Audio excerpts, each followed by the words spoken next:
Hello, everyone. Welcome to this webinar jointly provided to you by Medmastery and Diagnosia. My name is Franz Wiesbauer, and I'm really happy and glad to welcome you to our webinar. See you. I wanted to say to see you. Obviously, I can't see you. But yeah, so it's a real pleasure for me to have you guys. I'm accompanied by Lucas Zinago and Osamah Alwalid. Guys, please show your lovely faces. Osamah, you need to unmute yourself. Hi. Let's just stop the screen share real quick, and we'll start with the presentation shortly. So, Osamah, you are in Wuhan. You're the co-author of a very well-known study published in Lancet Infectious Diseases. You have been through what very tough times, and how's it going in Wuhan? Thank you. I'm talking to you now from Wuhan, from the center of Wuhan. So we had some hard time, but now things are getting better. Now everybody is optimized here, and we're looking forward to have this epidemic ending up in Wuhan, in China, everywhere as well. You have fewer and fewer cases every day. Your president has been in Wuhan lately, which is a sign that obviously things are getting much better. Yeah, that's true. Yeah, what were the last weeks like for you? I mean, like, were you locked in this room all the time, or can you just tell us a little bit about it? Okay, so in 23rd of January, the lockdown of the city started. That's almost 50 days ago. So since that time, I have left this place here only very few times. So we're mostly staying at home. That's just to control the infection. And everybody is the same here. Actually, we are thankful and we're grateful for these actions because they helped to control this pandemic. You know, on one day in 15th of February, the number of new cases within 24 hours was 15,000 cases in 24 hours. Today, the number of new cases is only 8 cases, and 6 out of 8 are from outside, actually. So things are getting much better here. And I hope that same thing happens with the other countries, especially the South Korea, the Italy, Iran, and all of the 114 countries that was announced by the WHO Director General to have cases of COVID-19. Yeah, that's really great to hear that the situation is loosening up there. Just give us a little bit of perspective. What was it like to be inside the room all the time? How did you get your food or your groceries? How did that work? Can you just tell us that just real quickly, because I think people are burning to know. That's great. So if somebody came to China before, he will know that the electronic trade in China is very advanced. So even before the outbreak of this virus, we used to mostly buy stuff from the internet. So you just pick up your mobile, and there are many applications. Some of them are very famous outside, like the Alipay and the JD. So you just buy this stuff online, you pay by the mobile, and you get your stuff in days. That's before the outbreak. During the outbreak, we did not have access to anything, literally nothing. So even water, food, nothing. So what the government did, they organized volunteers, groups of volunteers in every area and region. So these volunteers will have applications or pages on the internet where people can access, and then they make their orders, and then they bring you the orders. So maybe in half a day or 1 day, maximum 2 days, you will get the things that you need. So honestly, we didn't suffer such a thing. We only suffered from fear and maybe feeling a bit bored to stay indoors for a very long time. Otherwise, the services, everything was all right, was very great. Wow. This is really impressive, and I'm sure we might get the possibility to answer some more questions from our users. But I want to make sure that we're teaching them the nuts and bolts of diagnosing COVID-19 with the help of CT. And you did a great study on that, published it in a very prestigious journal. So please go ahead, start the screen share, and give it away. Sure.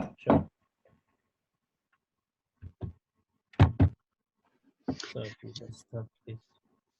So I think in a lot of places now, things have been shut down before Osamah sets everything up. Here in Austria, where we're located, schools will be closed soon. And we don't really know what's going to happen. People are kind of also a little anxious, but on the other hand, what shall you do? I think it's tough times, strange times, but I think if we all kind of, help together, I'm sure we're going to make it fine through this pandemic. And so Osamah, please start the full screen share. And now, can you see my screen? Yeah, we see your screen again. Now it's fine. Okay, good. So I'm starting here. Hello, everybody. Greetings from Wuhan. I'm talking to you now from the center of Wuhan. Things are getting better here, as I just mentioned, and hopefully this pandemic will end up soon in Wuhan, in China, and everywhere. It's controllable, believe it. So we just need to be optimistic, hardworking, and then things will get better in the coming future. First, I'd like to thank Medmastery and Diagnosia for their honoring invitation and preparation for this webinar. Thanks to you, Franz. You have given a lot of devoted efforts in preparing for this webinar. Thank you so much. Now, this is an honoring opportunity to me. I am Osamah Alwalid, a training radiologist in Wuhan Union Hospital, which is affiliated to Tongji Medical College of Huazhong University of Science and Technology. Osamah, can you just speak up a little bit? We've had the comment that that it's hard to hear, so maybe you can speak up a little. Thank you. Oh, so my sound is not high? No, you just speak up a little bit, and I'm sure it'll be fine. I can hear you okay. Okay, good. So I'm not originally from China, as you may notice. I'm originally from the Republic of Yemen. Yemen is the country where mocha coffee is originally from. I think that's an easy way to remember it. And I have been in Wuhan since 2015. I'm doing doctoral study now here. And I did not leave during the outbreak of this virus. I'm staying continuously in Wuhan. So before we proceed to our presentation on COVID-19, I'd like to give you an overview about Wuhan city. And this is mainly because I noticed that Wuhan in the media now is known by its virus rather than the other many good aspects of the city. So Wuhan is a very pretty city. It's one of the fastest developing cities in the world. It is the capital city of Hubei province and the biggest city in the central China. Wuhan has a population of over 11 million people, and geographically it lies on the confluence of the Yangtze River with its largest tributary, the Han River. So to those who do not know the Yangtze River, it's the longest in Asia, the third longest in the world, and it's the longest in the world flowing entirely within one country. So this is a very British city. Another thing I wanted to mention is that the biggest event in 2019, before the outbreak of the virus, was hosting the 2019 Military World Games here in Wuhan. And these are some of the nice memorial photos from the Wuhan Military World Games. It was held in October of 2019, just 2 months before the outbreak of the virus. So now we can proceed with our presentation. Uh, Today, I'll be sharing some of our clinical experience and research works related to COVID-19. We will cover this from several aspects. We'll have some background about the disease. Then I will summarize the common and characteristic imaging findings on chest X-ray and CT in patients with COVID-19. We will learn the time course of imaging changes, which are important because they correlate with the clinical picture of the patients. We will also explore the essential role of CT in the diagnosis of COVID-19 as compared to the RT-PCR, which is considered the gold standard for diagnosis. Lastly, we will cover some comparisons of chest CT and clinical manifestations. So much of our presentation today is covered in our recent paper published in Lancet Infectious Diseases Journal. So what is COVID-19? COVID-19 stands for coronavirus disease that started in 2019. This viral infection is caused by the severe acute respiratory syndrome coronavirus 2, abbreviated as SARS-CoV-2. This virus was previously known as the 2019 novel coronavirus, but this is informal naming. So how it happened? Beginning in late December 2019, a cluster of pneumonia cases was reported here in Wuhan. Later on, the severe acute respiratory syndrome coronavirus 2, SARS-CoV-2, was identified as the causative organism for this disease. So at the very beginning, there was a linkage of the cases of COVID-19 to a wholesale seafood market here in Wuhan called Wuhan Seafood Market, where wild animals were also traded. But later on, in the 1st of January, in the 1st of this year, wild animal trading has been considered illegal, and this seafood market has been closed. And then later on, the virus continued to infect people who did not have any link to this seafood market. That's when we realized that there is human-to-human transmission. And then the virus also spread outside China. As of March 11, 2020, according to the WHO report, the number of COVID-19 infected people in the world has reached more than 118,000 people, which is a quite large number. And this number is spanning over 114 countries. But we need to know that most of the cases are actually from 4 countries. 90% or more of the cases are from China, South Korea, Iran, and Italy. Among this number, there was more than 4,000 deaths. So now, according to WHO, COVID-19 is considered a pandemic. And I recommend you to follow the updates about this pandemic from the WHO websites in your preferred language. According to the largest study to date, it was published on February 24th in JAMA. This was a report of over 72,000 cases from the Chinese Center for Disease Control and Prevention. According to this study, the case fatality rate was estimated to be 2.3%, reaching about 14.8% in people aging 80 years or more, and reaching about 49% in cases classified as critical. But the good news from this study as well is that healthcare workers had milder symptoms and better prognosis. They made up about 3.8% from the cases. From our own observations and some recent investigations, we also found that healthcare workers tended to have milder symptoms and better prognosis compared to the general population. So the mortality rate among healthcare workers is only about 0.3%. Clinically, COVID-19 presents mostly with cough, fever, and fatigue. These are the most commonly reported clinical presentations.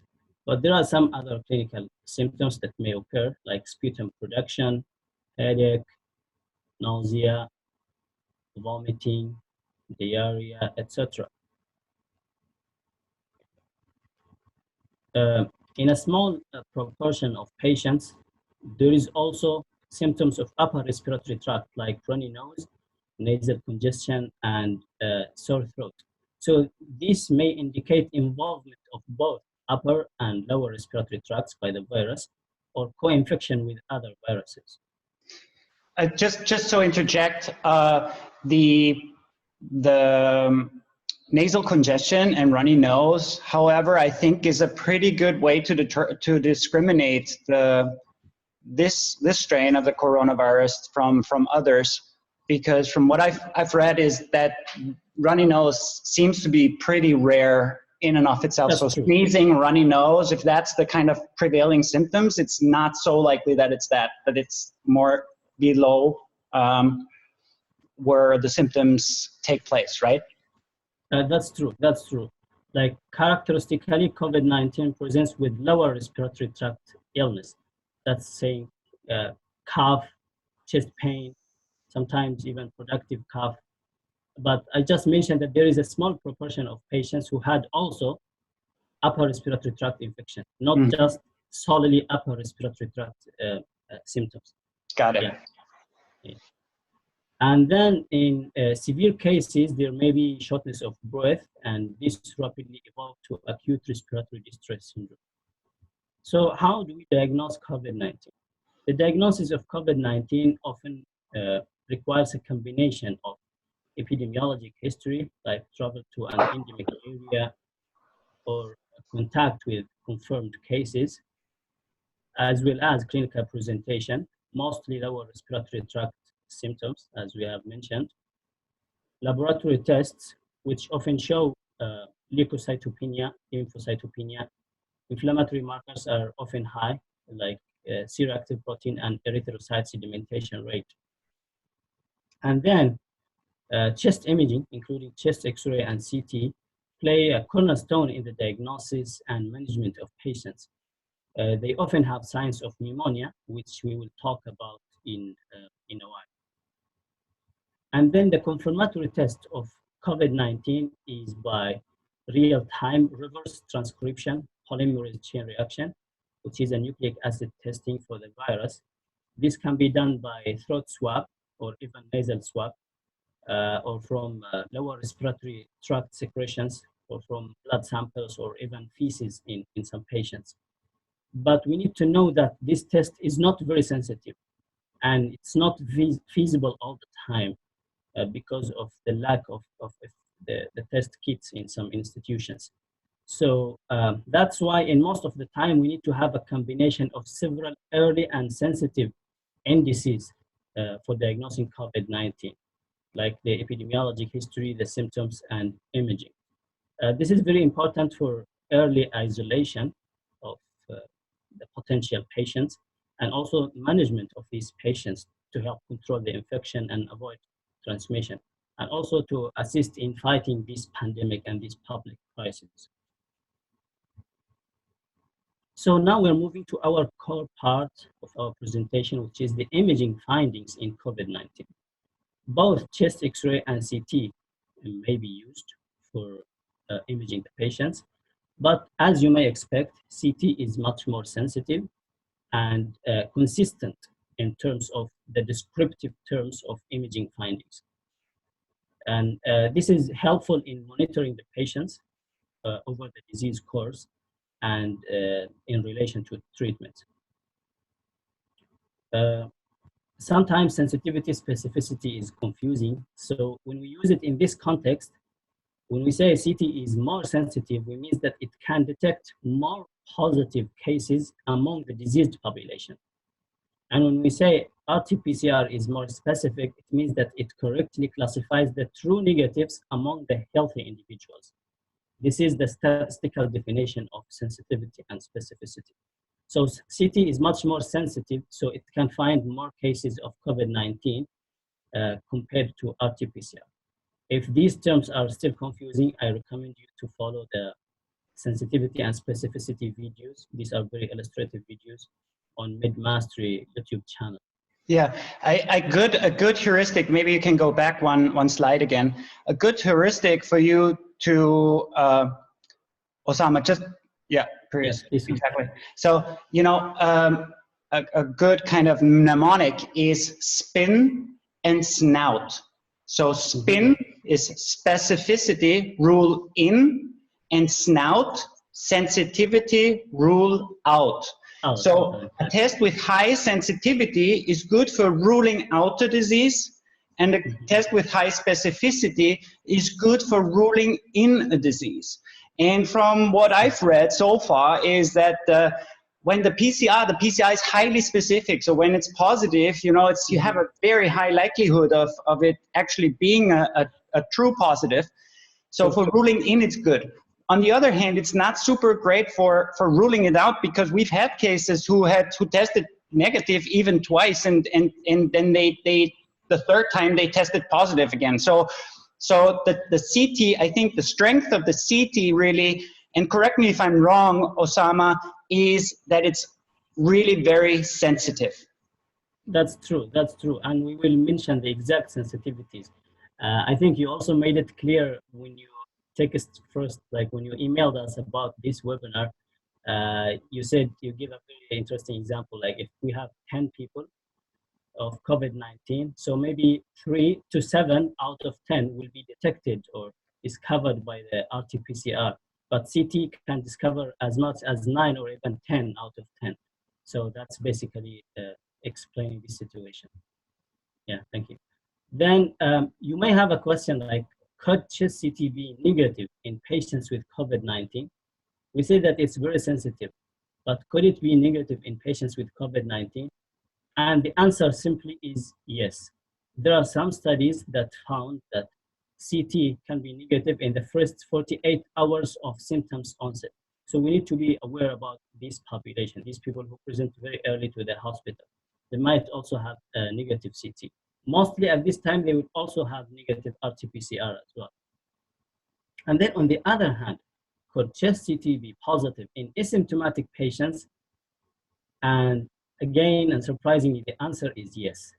So according to this study, to our study on 81 patients with COVID-19, this was published in Lancet Infectious Diseases, we had a group of 15 patients or 15 subjects who were classified as subclinical. So these were healthcare workers at our institution. They had close contacts with COVID-19 patients, and they had no symptoms at the time of CT scan, but they had a history of close contact with patients in the hospital. Surprisingly, these patients, they had positive CT scans. This is not to say that all healthcare workers who have who deal with COVID-19 patients, they will have the infection or they will test positive on CT, but it means that they can have signs of pneumonia in CT before they even develop symptoms. That's the main point. Like in subclinical phase, we may also see imaging changes or signs of early pneumonia. I have also seen similar reports like about symptomatic individuals who had close contact with COVID-19 patients and then tested positive for the virus and or had positive CT scans. So this raises the concern for asymptomatic carriage of the virus or even transmission of the virus in this population.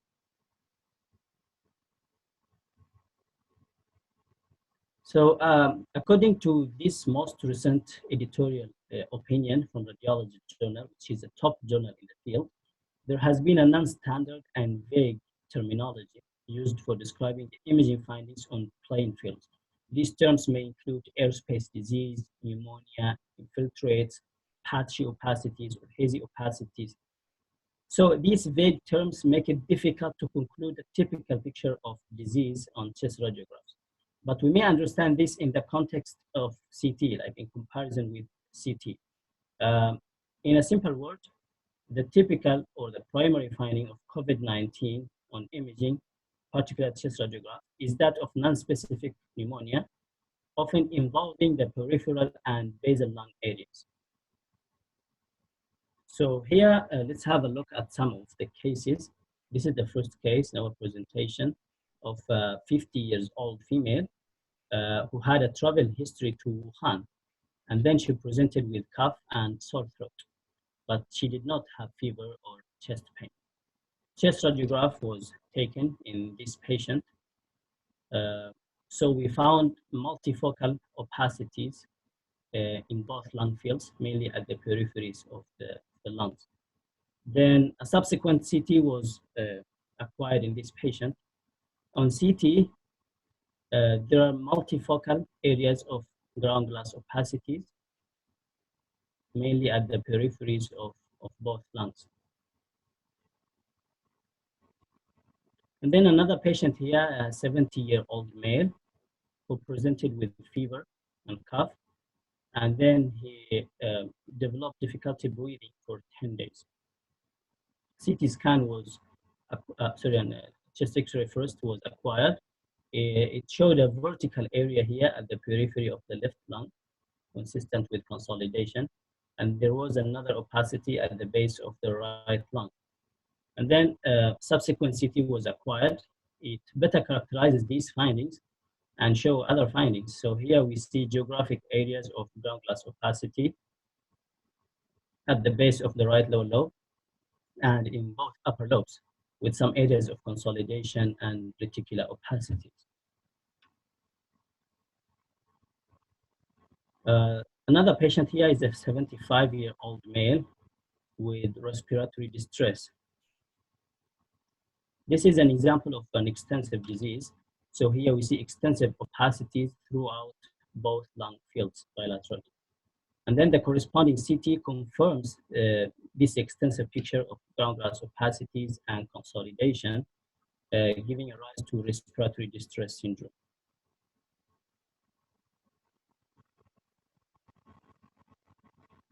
Another characteristic finding, in addition to the ground glass opacities and consolidation, is this sign here called the crazy paving sign, or crazy paving configuration. This is a well-known sign by radiologists, and this is a schematic illustration of this sign. This sign is named for its resemblance to the paving stones used to hard surface and decorate the roads. And this finding indicates the presence of both airspace and interstitial lung disease. And according to studies of COVID-19, this sign has been found to be associated with the peak lung involvement, meaning that it correlates with the worst clinical picture and radiological picture as well. So this is a typical picture or typical case from our article. Here we can see these geographic areas of ground glass opacities with interlobular septal thickening. So that's the definition of crazy paving on imaging, which is inter or intralobular septal thickening superimposed on a background of ground glass opacity. As we said, this sign is indicative of the peak lung involvement or the peak clinical course.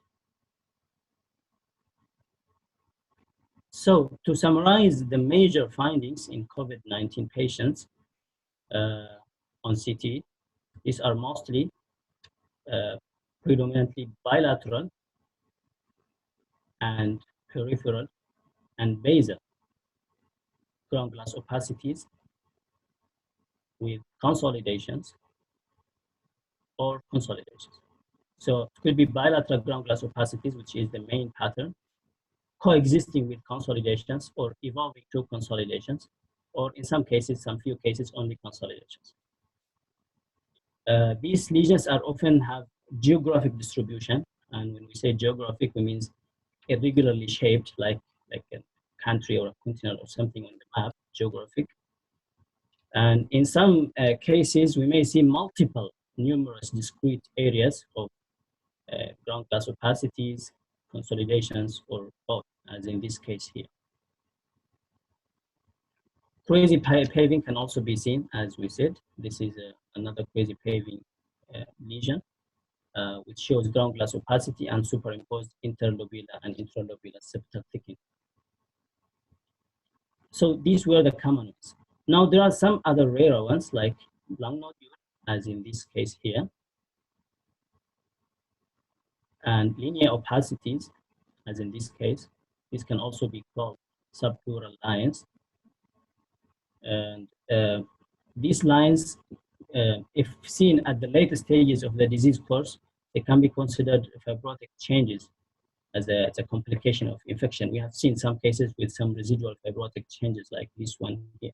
But because of the short period of time for the study and also for the epidemic, it may be early to call this irreversible fibrotic changes. And then a reversed halo sign or atoll sign. This is another reported sign. It is rare, but it was found to be an interesting and characteristic finding in some COVID-19 patients. So what is atoll sign? It's basically a dense peripheral consolidation with relative less dense central background, like an atoll or an island. This sign was mainly seen in organizing pneumonia, and it is well known to the radiologists. But as I said, in a recent study, like it's this one here, this study here, this study of over 400 cases, half of them were COVID-19, and the other half were other viral pneumonias. So they found that reversed halo sign, although rare, was found to be one of the discriminating signs seen mostly in COVID-19 pneumonia as compared to the other viral pneumonia.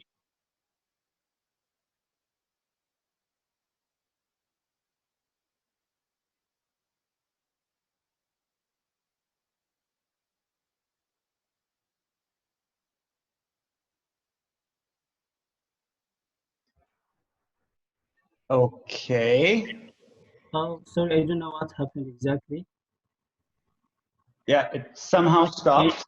You were gone. Yeah, can you see my screen now? Now we're back on again. Okay, good. So we're talking about this article here. We said that they did a comparative study between COVID-19 and other viral pneumonias, and they found that reversed halo sign was one of the discriminating signs that is mostly seen in COVID-19. And then other changes include cystic changes, which are mostly pneumatoceles, like this one here. Pleural effusions, on the other hand, were considered to be characteristically absent in COVID-19, and that its presence may indicate a coexisting bacterial pneumonia. But we found some COVID-19 cases at our institution with pleural effusion, although this is not common. In the study that we have mentioned, the study that compared COVID-19 with other viral pneumonias, pleural effusion was more common in COVID-19. Pleural effusion was found to be in the non-COVID-19 viral pneumonia compared to COVID-19. So COVID-19 is characteristically absent in COVID-19. Pleural effusion is less common in COVID-19. These findings are often absent, including tree in blood signs, masses, cavitations, and calcifications. And the presence of these may indicate bacterial or chronic infections. Then to explore the time course of imaging changes, I'll summarize the findings from our article on Lancet. So in our study, we had four groups of COVID-19 patients. There was a subclinical group, as I mentioned previously, and then there were three clinical groups with CT scans acquired in the first week, second week, and third week, respectively. After symptoms started. That's true, yeah. So subclinical group had no symptoms. These were healthcare workers. They didn't have symptoms. And then from group 2, these are people with symptoms. Then in the first week, second week, and third week, these are in total 4 groups. And then we compared the imaging changes in these 4 groups. We found that the number of involved lung segments has increased rapidly from the subclinical phase to the second week. And then it started to slowly decline from the third week. We found that this conclusion, this finding is almost consistent across different studies, where patients show continuously worsening clinical course, picking up mostly in the second week. Some studies said in average around the 10th day. Some studies said in the 9th to 13th day. So mostly in the second week. and then there will be a slow decline or improvement.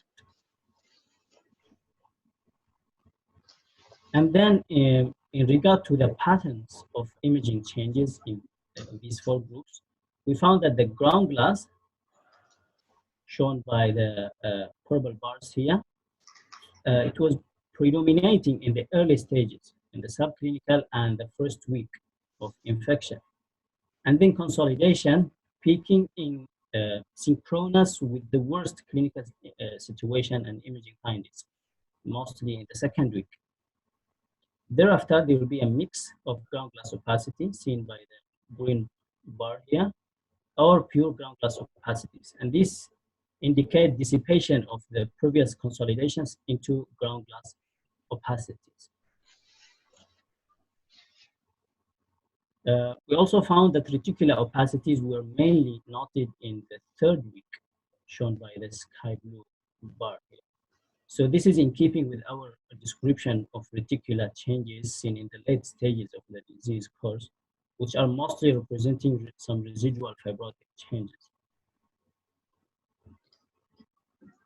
So now I'll show you a typical example of the most common described evolution pattern of imaging changes on CT. Serial CT scans have been taken in a 42-year-old female. On day 3, there were multifocal consolidations seen involving in the bilateral subpleural lung parenchyma. And then on day 7, the lesions has increased in extent and became more heterogeneous with internal bronchovascular enlargements. On day 11, the previously observed lesions have dissipated into some ground glass opacities and some irregular linear opacities as well. And then lastly, on day 18, this is the final scan in this patient, there was a further clearing of these lesions. And then the patient was discharged 2 days after the final scan. So that was a description of the most common pattern of evolution of CT changes, which represent initial progression to a peak level, followed by radiographic improvement. There are some other less common progression or evolution patterns. This includes continuous deterioration of imaging changes, and this pattern is mostly seen in people who entered the ICU or the patients who died. And then another pattern is continuous improvement, with few cases showing relatively static picture throughout the study period. So these are in total 4 patterns of evolution on CT. This is an example of a continuous deterioration pattern.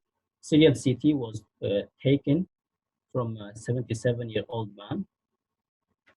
On the first scan here on day 5, there were only few ground glass opacities seen at the mainly subpleural regions of the lung parenchyma. And then on day 15, there was a more extensive subpleural ground glass opacities and consolidations and some reticular changes. On day 20, there was an expansion of these consolidation patterns and some more ground glass opacities. There was also bilateral pleural effusion. So on these 3 scans, we saw progressive deterioration of the imaging changes.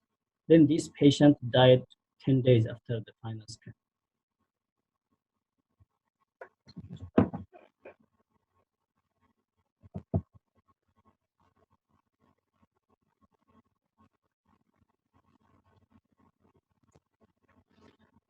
So now we have learned the CT findings and the time course of imaging changes.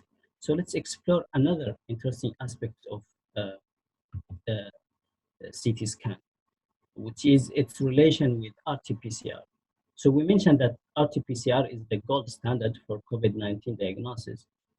However, successive studies, and these are some of them, have reported variable sensitivity of RT-PCR, ranging from 30 to 70%. On the other hand, CT was highly sensitive, mostly higher than 90% in sensitivity. Also, this may be as low as 50% in the first 48 hours, as we mentioned in the previous of this presentation. So saying this, we can conclude that CT scan is much more sensitive than the nucleic acid testing for the virus. But RT-PCR remains to be more specific, and it can be used as a confirmatory test of the disease. Another aspect is that the imaging changes occur earlier on CT compared to the positivity of RT-PCR. So this is helpful in identifying potential population for isolation and control infection to avoid transmission of the disease. CT also shows signs of resolution earlier than RT-PCR turning negative, which is another good aspect of CT that helps monitor the patients and guide the management. So this table here summarizes the relation of CT with RT-PCR.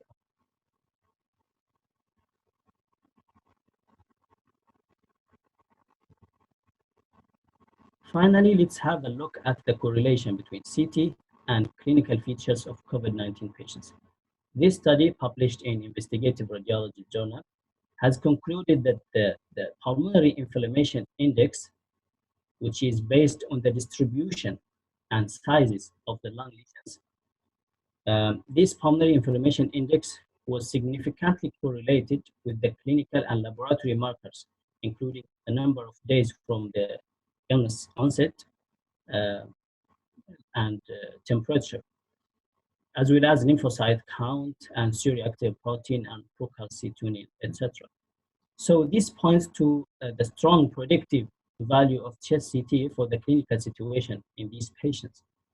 But we need to be aware that this correlation is mainly in the early and moderate stages of the disease.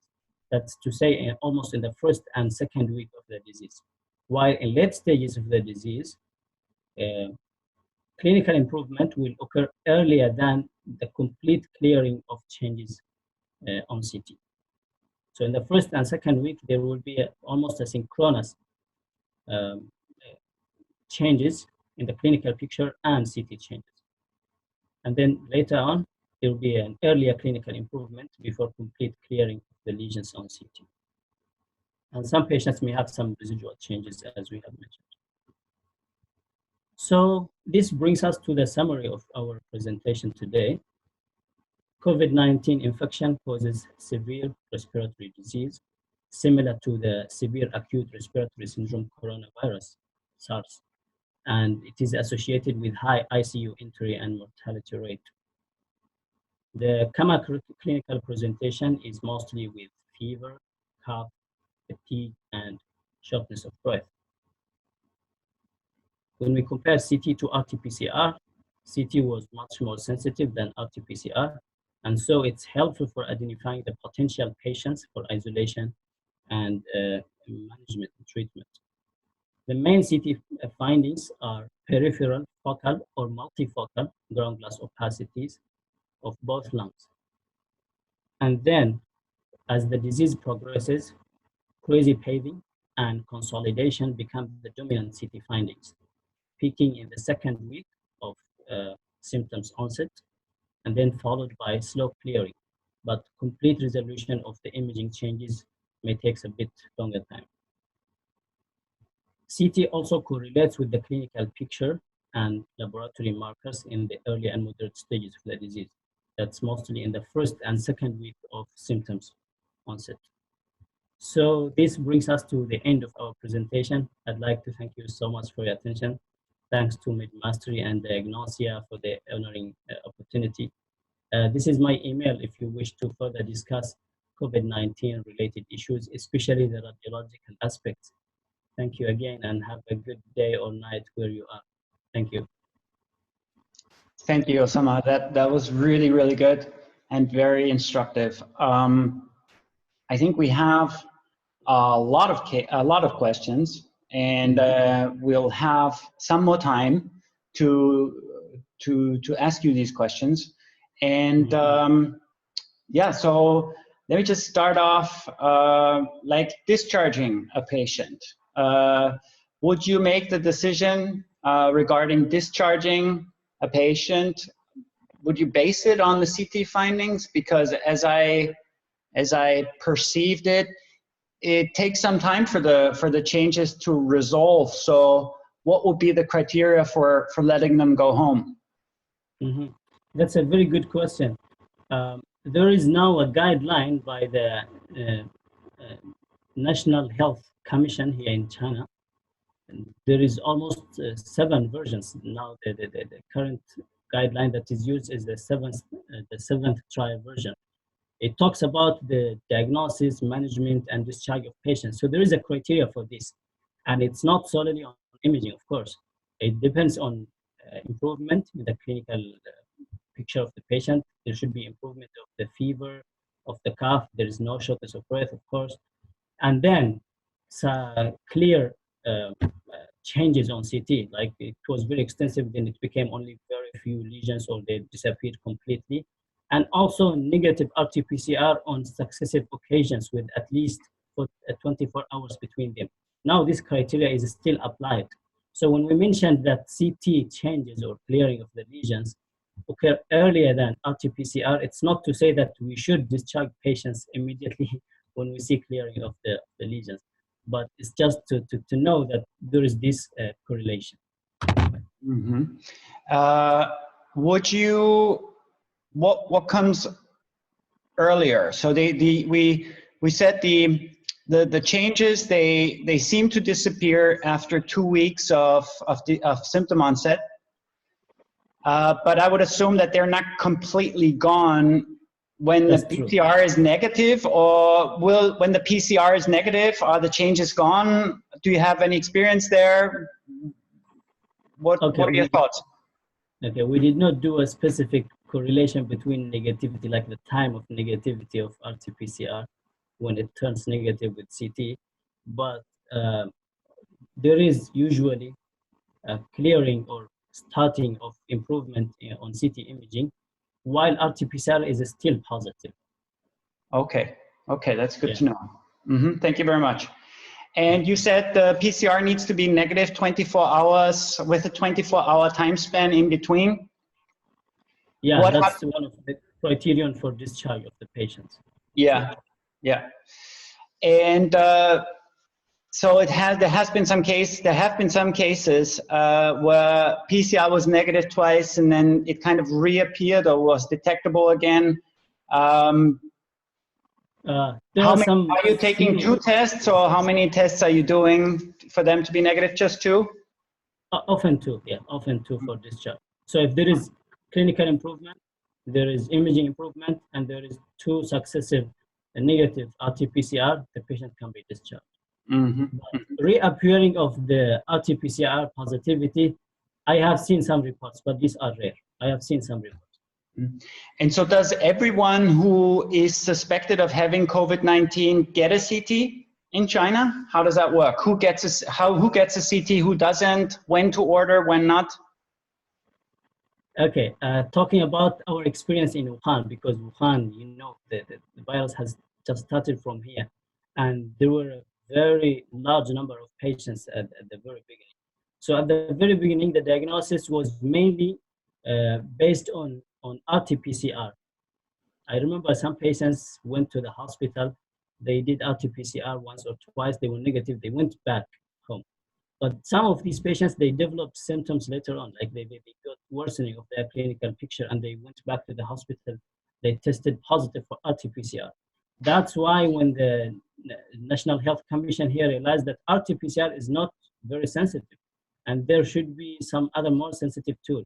Then later on 15th of February, a clinical criteria rather than laboratory criteria was applied, where patients who have typical clinical picture, fever, cough, shortness of breath, and then they do CT, they find signs of pneumonia, these people will be isolated, will be managed as COVID-19 until proven otherwise. So that was the rule here, that was the strategy here. Okay. We have another question that says, would you recommend CT scan to investigate asymptomatic patients who come from a high-risk area or had contact with a confirmed case? Asymptomatic.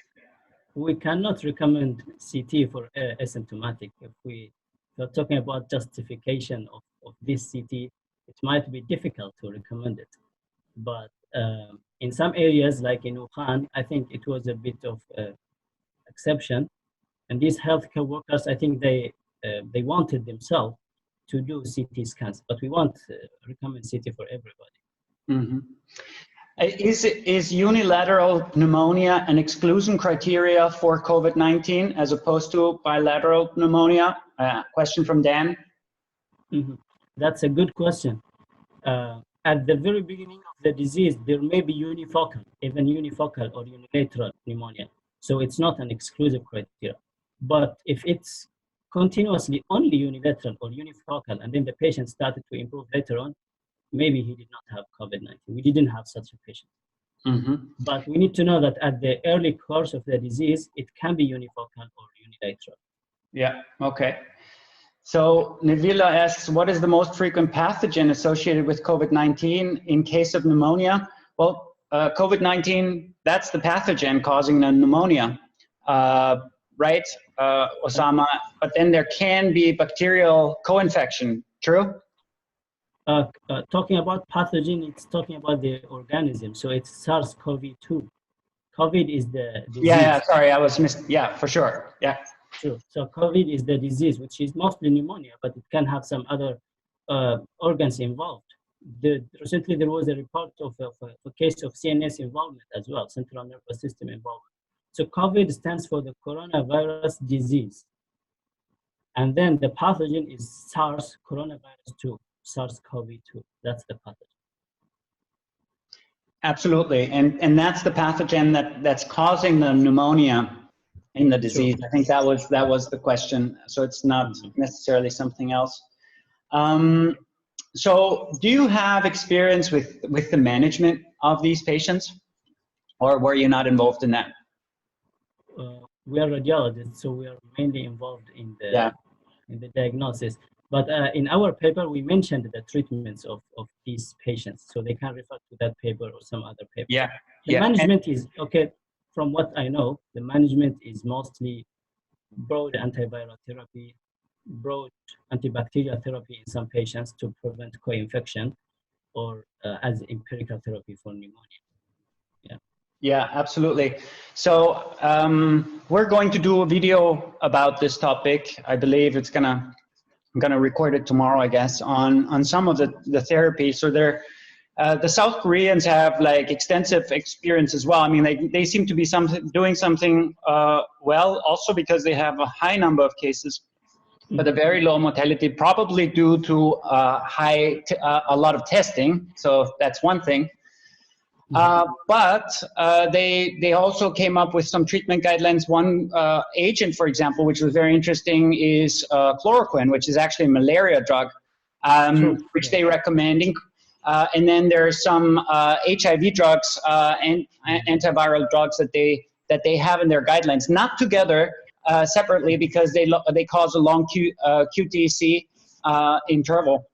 So there will be updates on Medmastery about therapy. There's nothing that's really kind of evidence-based. There are ongoing small studies, but it's all just experimental based on what we know about drugs in SARS-CoV, for example, which was the pathogen causing SARS back then, in 2003, I believe it was. And so they're trying to extrapolate these findings, and some of that research has been really interesting and promising. So we'll definitely keep you posted about that. That will be interesting. Yeah, I think everybody is eager to learn about the management of COVID-19 patients. Yeah, absolutely. Is there any limitation for frequency for CT scanning to limit the radiation burden? Question from Kabu Fool. Okay, this is a good question. There is now, today I just received the news from Antimini website. So they were talking about American College of Radiologists appropriateness criteria for COVID-19. So they were talking about sparing of CT, not to use it as the first modality. You may refer to that particular paper to read about the appropriateness of this CT. Okay, great. There was some discussion in the chat about where does the name corona come from, and it comes from the spike proteins that stick out of the virus, and then they create a corona-like appearance. True.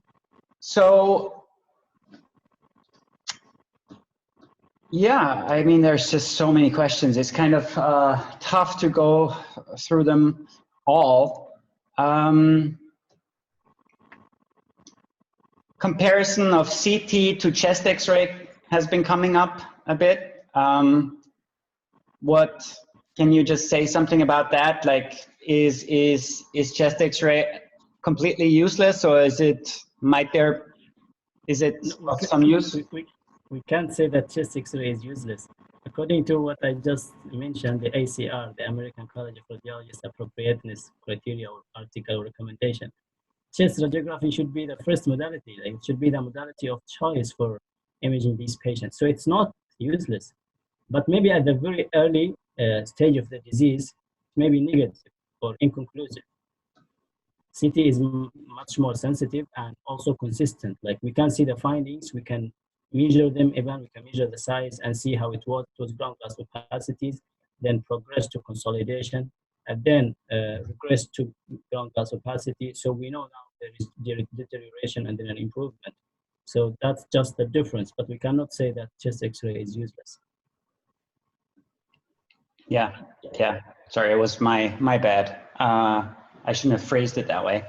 It's okay. It's all right. Because there may be some misunderstanding. Honestly, like, when we talk a lot about CT, there may be a misunderstanding that chest X-ray or plain films are not helpful. No, actually, it's not the way. The first case in the United States was reported by chest films, like successive serial chest films, not CTs. Yeah. Then there are quite some questions regarding protection of the staff in the hospital. What measures are your colleagues taking to protect themselves in the clinic? Here in Wuhan, they wear protective clothing and glasses as well. So they are trying to protect themselves, but there are some people who got infected. Of course, there should be, like, every effort should be taken to protect the healthcare workers, because these are the people at the front line in fighting this pandemic. Okay, got it. So when you talk about CT, you mean high resolution CT? Yes. Question from Abdul. Yeah. Yes. Okay, so I think we've almost reached the end. There are 2 more minutes left. Osamah, as someone who has been in ground zero of the pandemic, what would be your message to people who are now, places are locked down, schools are being closed, everyone looks at, mentions like Wuhan and now maybe even Italy as like the examples of what we would like to avoid. Any message? What could help us? That could help us. Okay, from our experience here of 2 months, I'd just say one simple message. Fear does not help at all. What really helps, what really matters is action. So people should try to protect themselves. Hospitals, institutions, authorities should help to protect people, to stop the transmission of the infection of the virus, but not to be feared. Those are good ending words, and I totally subscribe to this. Thank you so much, Osamah. This has been a great pleasure and a great honor, and thank you so much for taking the time. It was And my honor. Thank you. Thank you so much, Franz. Thank you. And thanks to Medmastery and Diagnosia. Thank you so much. yeah, and thanks everyone for attending this. Stay tuned for our updates, our COVID updates, which we publish on YouTube and on Facebook, obviously. And there will be more webinars, I'm sure, that we're going to provide jointly with our friends at Diagnosia. And take care, everyone, and stay safe.